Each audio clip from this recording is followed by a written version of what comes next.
Welcome to our channel. If you want to activate your gift card for direct deposit, follow these step-by-step instructions to set up your card to receive electronic payments directly. Step 1.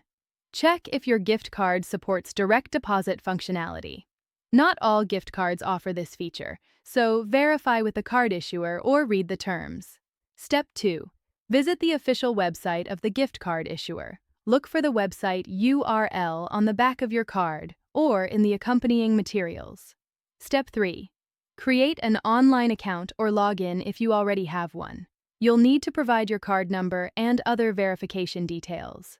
Step 4. Navigate to the direct deposit or account settings section of your online account dashboard.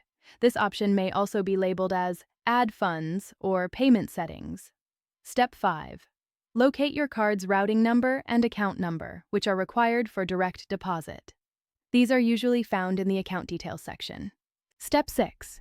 Provide these numbers to your employer or the entity that will be sending direct deposits. They will need this information to set up payments. Step 7. Complete any required verification steps, such as confirming small test deposits that may be sent to your card account. Step 8. Monitor your card account to confirm when the first direct deposit arrives.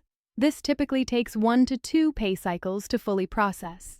Don't forget to like this video and subscribe to our channel.